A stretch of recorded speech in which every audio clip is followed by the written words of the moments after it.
Boa noite, alunos de Pesquisa Operacional 1. Agora a gente vai entender um pouquinho mais sobre o modelo matemático, a formulação do modelo matemático do problema de fluxo de caixa.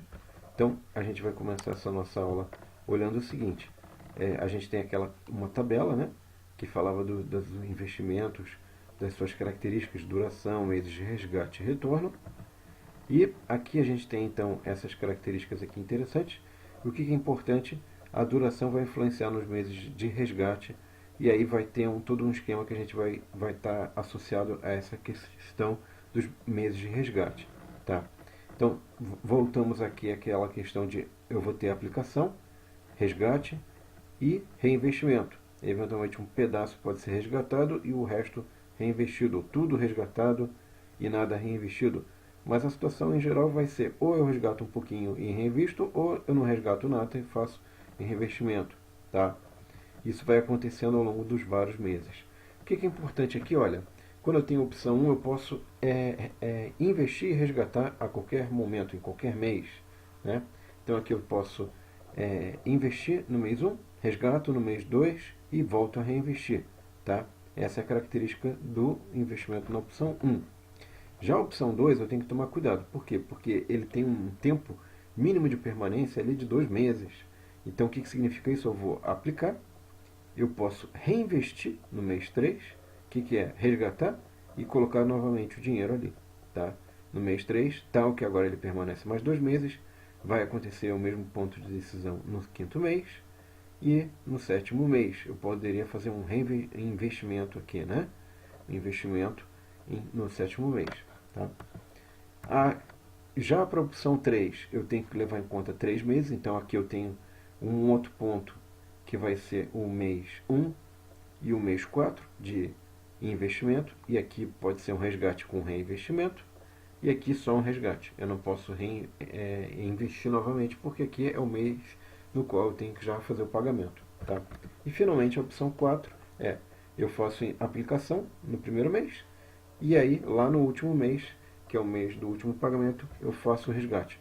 Essa opção aqui, por exemplo, não é interessante, porque se eu colocasse todo o dinheiro aqui, né, se eu fosse colocar todo o dinheiro aqui e resgatar aqui, eu não teria como fazer os pagamentos parciais, as parcelas parciais aqui. Então, fazer só esse investimento, ele não é interessante, ele tem que, eventualmente, se for vantajoso, combinado com outros para fazer os pagamentos intermediários, tá? A verificar. Muito bem. E aí, essa é a questão que tem que tomar cuidado. Olha, você tem parcelas aqui no mês 3, no mês 6, no valor de 150 mil, que você tem que pagar, que você tem que entregar para dar andamento à obra. E no último mês, você tem uma parcela de 200 mil, que é para a conclusão da obra, né, que você entrega ao concluir a obra. Tá? Muito bem. Então, como é que a gente vai fazer? Vamos fazer o seguinte. Primeira coisa importante, eu tenho esse esquema aqui, que a gente já vai entender melhor. E olhando esse esquema aqui, o que eu vou fazer? Eu vou ter um fluxo financeiro, no qual eu vou fazer uma primeira aplicação e eu quero minimizar essa primeira aplicação. Essa aplicação vai fazer o pagamento P3, P6 e P7, mas eu quero minimizar essa entrada inicial, que são investimentos na opção 1, A1, na opção 2, B1, e na opção 3, C1, e finalmente na opção 4, D1. Tá? Vamos olhar então como é que a gente constrói a partir desse esquema a questão das restrições que estão relacionadas ao fluxo em cada mês, o fluxo financeiro em cada mês. Tá? Então no primeiro mês o que vai acontecer? Passou-se um mês e aquele dinheiro investido inicialmente no mês 1 para o 2 pode ser resgatado e reinvestido aqui. O reinvestimento seria representado por isso. Então eu peguei aquele dinheiro A1, ele rendeu um valor, 1 mais I de A, e isso vai me dar um valor que pode ser reaplicado para o investimento no mês 2, que está aqui, é a restrição. Tá? Então, isso aqui, na verdade, é uma equação de conservação, de tudo que entra ou veio do mês anterior vai ser igual ao que está chegando aqui no mês 2, né? Que é o que está entrando aqui para o mês 2 para ser reinvestido eventualmente. Legal. Eu poderia escrever minha equação desse jeito aqui, colocando todos os coeficientes, todas as variáveis de um lado da equação e do outro só o valor uma constante, tá? Aqui no caso é zero. Muito bem, dando prosseguimento, então o que eu vou fazer agora? Eu vou olhar a transição do mês 1 para o terceiro ou do mês 2 para o terceiro. Nesse caso, nesse mês, o que eu vou ter? Eu vou ter duas parcelas. Uma parcela que é a do investimento 1, da opção 1, ou da opção 2, que nesse caso podem ser reaplicados para um novo investimento na opção 1 ou na opção 2. Tá? Só que aqui eu tenho que tomar cuidado que parte do dinheiro vai para esse pagamento P3. Eu não posso ficar só reinvestindo, eu tenho que eventualmente fazer retiradas. Tá? Então é isso aqui. Eu tenho uma equação de conservação do que está saindo dos outros períodos e está chegando, está entrando nesse período em questão, tá? Que é o período cujo foco que eu tenho aqui.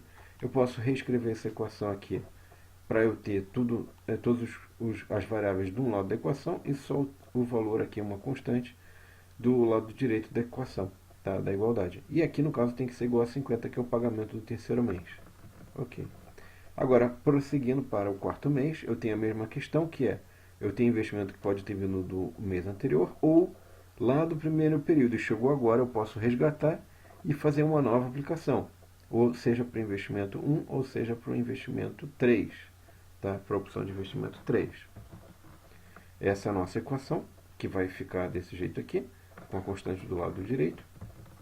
Para o quinto mês, eu tenho os fluxos que vêm do terceiro mês, no caso da opção 2, ou da opção 1 que veio do mês anterior.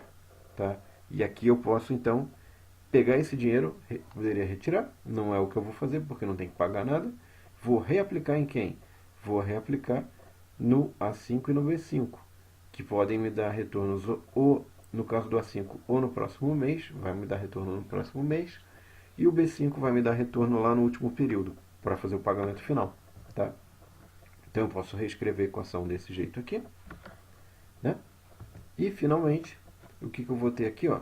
Lá no sexto mês, eu tenho, ainda não finalmente, mas muito próximo, lá no sexto mês eu posso pegar a opção do que está no quinto mês e gastar esse dinheiro agora, retirar esse montante que rendeu isso aqui, para fazer o sexto pagamento, tá?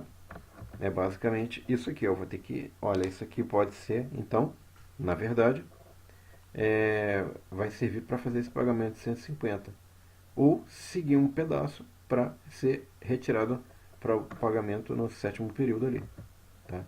E agora no sétimo período eu tenho o que? Olha, eu posso pegar esse valor que foi investido no primeiro período para a quarta opção, ou da terceira opção no quarto período para cá, ou ainda da segunda opção nesse período aqui no mês 5 para cá, ou o mês anterior de A que é a primeira opção, para fazer o pagamento final. Tá? Vai me dar essa equaçãozinha aqui que eu posso então transformar para esse valor aqui, que é o pagamento de 200 mil. Tá? Então o modelo completo nosso, pessoal, ele vai ser minimizar os investimentos iniciais na primeira opção, segunda opção, terceira opção, quarta opção. Aqui estão as restrições que a gente já discutiu bastante, mais as restrições de não negatividade, porque não pode ter valor negativo aqui de investimento financeiro, né? E com isso a gente tem um modelo para ser resolvido com programação linear, bem tranquilo para resolver por programação linear. Mas isso a gente vai ver na próxima aula, como é que a gente pode usar, por exemplo, o GUSEC. E eu espero que vocês tenham gostado e até a próxima aula. Tchau!